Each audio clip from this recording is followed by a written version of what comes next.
welcome to the channel, guys. We got another video coming at you on the truck, and today it's going to be another interesting video that we're going to be painting some things, and it's actually not going to be anything on the outside of the truck this time.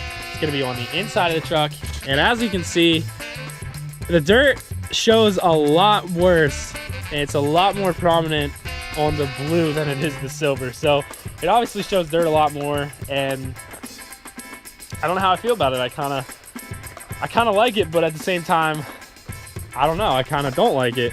I like seeing a dirty truck at certain times, don't get me wrong, but I love seeing a clean truck, hence Pavement Princess.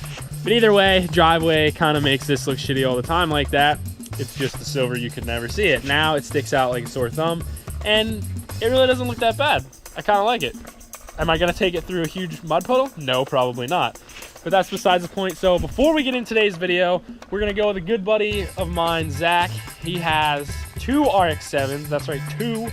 And we're gonna go with him down to I guess a parts place, whatever, that just strictly deals in RX-7 parts. So we'll take you along with that ride and give you some footage of that. It's gonna be a good video. I hope you guys enjoy. Let's do it.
Alright, so we're finally back to the truck here. We had to pick up a throttle body and a TPS, throttle positioning sensor, for Zach's RX-7, and we're back from that little road trip. So now, project for the truck of the day, and I already started taking things apart here, and it obviously rained, as you can see, and it got super hot outside. It's so humid right now, it kind of feels really shitty to even be outside, but either way, so we got this out right here, and I'm gonna take the other side out too, and a couple other things here in the truck, and I'm going to plasti dip these same color as the outside of the truck, just to give the inside just like a popping look too, because I mean, the only thing I really have done in here is just the carbon fiber on here. And honestly, that's not even really a popping thing. That's just kind of sets it apart from the way it really was in the beginning, which I honestly don't even remember. I think it was like a darker color anyway, but now it's just carbon fiber, so it has a carbon fiber appearance. So not 100% sure what I'm going to be doing with the center console yet, but I'm definitely going to be dip some of this other stuff, especially this, and on the other side too. And these really aren't that hard to pop out. As you can see, it's clipped on. It has clips which clip onto the vent part, and same thing. You push those clips to release it, and then it has little tabs here that you got to pop it around. So it's really simple to get that off. It's really not a big deal. So I'm going to go to the other side and get that one off. And you can see we got the truck all kinds of tore apart now. Wires hanging everywhere. So now that, and all that stuff as well, we got stuff laying everywhere. So let's check out all the stuff that I'm gonna be doing. Wow, I should really stop smudging this thing. Anyway, so here's all the stuff that we got laid out that I'm gonna be doing. And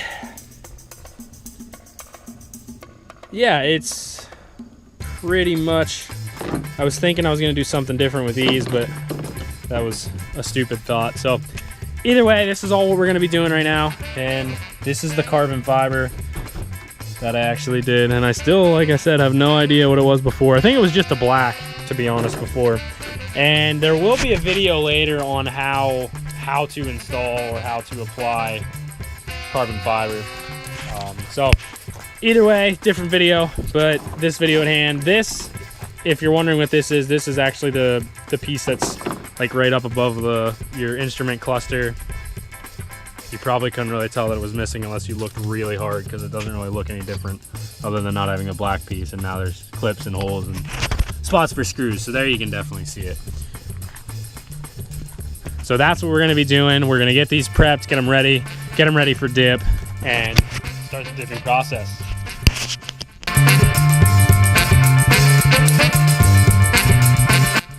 So we got everything laid out here and prepped and ready to go, taped off, anything that needs taped off. And went over everything twice with the pre-dip solution from dipyourcar.com. The description for them will be in I'll put the link below in the description. I said that totally wrong, but either way. So yeah, link for them will be in the description below.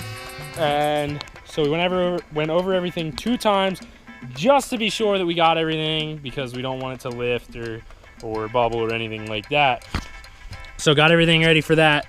We just got everything prepped now. We got did our last thing and prepping of the pre-dip solution. So we're gonna give it a few minutes before I start spraying everything. And it's starting to dry pretty good now, but there's a couple spots on it where I can still kind of see where it's wet from the pre-dip. So we'll give it a few more minutes here, and then we'll start spraying so we can get the gun set up in the meantime and get everything ready. That way we're ready to go to spray.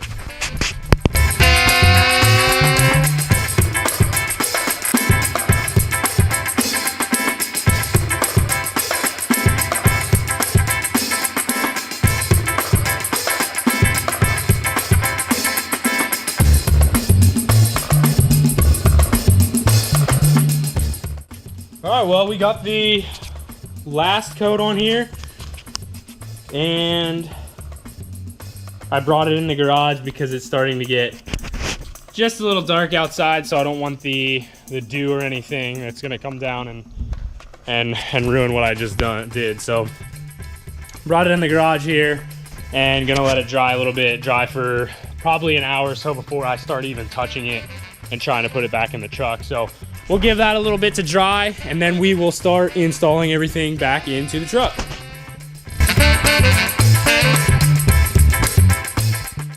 All right, so I did have one piece where it had like on the corner, so I'm assuming I missed with pre-dip, even though I went over it twice. I had it lift on me. So I just want to show you basically, like here is this piece, but I just want to show you, like I started to peel it off. I just want to show you how easy this stuff actually does peel off, like when you do want to peel it off. So basically, I'll set it down here.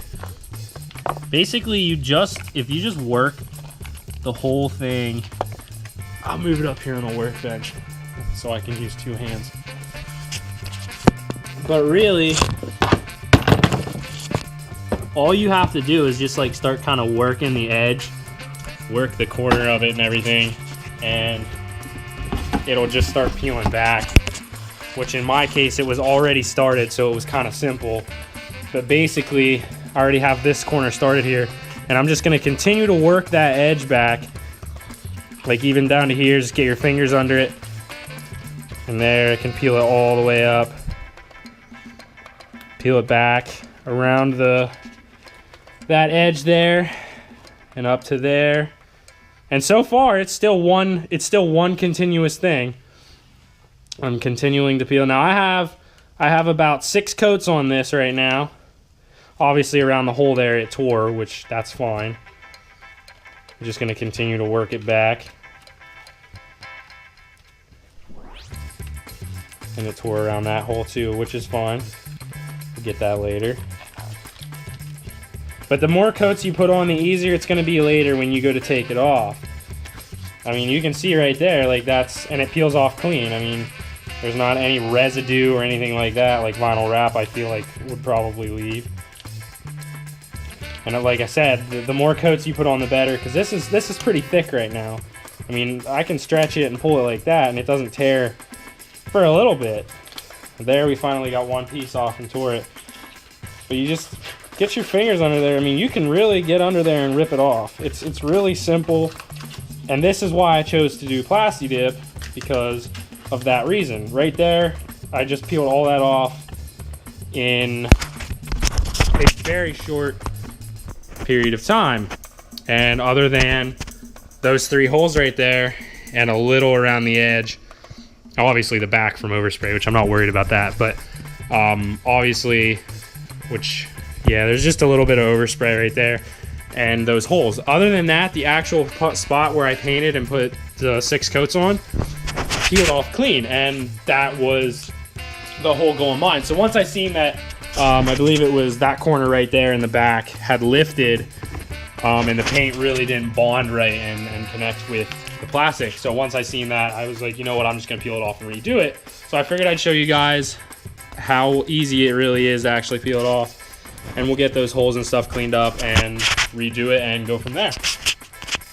All right, we finally got everything patched up in here and everything done and complete. So let's take a look at everything that I've done. Basically, I did the outer door covers here, or handle covers or backers, whatever you really want to call them. Did those on all the doors, and I really think it looks good. I mean, it set off, it gives it like an offset on the inside, because everything was like just black before. And I feel like, because I'm pretty sure I'm probably gonna dip in the future. When I change this color, peel it off, I'll probably dip it again sometime. So I just think it'd be cool to like have the outside of the truck blue, like it is now, and then offset stuff inside the same color as the outside. It just gives it that contrast, I guess. So there we got another door handle, and we'll get up inside here. And I basically did all the vent covers around all of them too, so it gives it the little offset. And the big one on the other side, which is above the instrument cluster, I just finished that just a little bit ago, because it obviously lifted last night, like I was saying. But here that is basically, and that turned out really nice. And sitting up in here, I mean, it just gives it that offset. It gives it that really clean, sleek look with all of it. I mean, there you got your mirrors on the outside, and then that's blue, and then you have this all blue up in here, and all the vents, and like I said, all the door handles are pretty well done. So yeah, I mean, I think it really makes it pop inside here. It makes it's different. And if you guys have been watching the channel long enough to know that I like being different. I like having things that stand out, but things that are different from like out of the ordinary that most people wouldn't have. So like where I'm from now, like obviously Pennsylvania here, like there's a lot of lifted trucks around, let's be honest, but how many of them are gonna be like this, that are gonna have this particular color? I mean, I'm sure there's probably some out there, but you just don't see them. So I like being different. So that's where all this comes from. And again, it's all in what you like too. I mean, you can go crazy with things. You really can. And like I said in the past video, I'm happy with how everything turned out. Hope you guys enjoyed today's video. If you did, give this video a like, and be sure to subscribe if you're stopping by for the first time. And check out some of the other videos that I have up. There's going to be a ton more coming at you. Have a great day.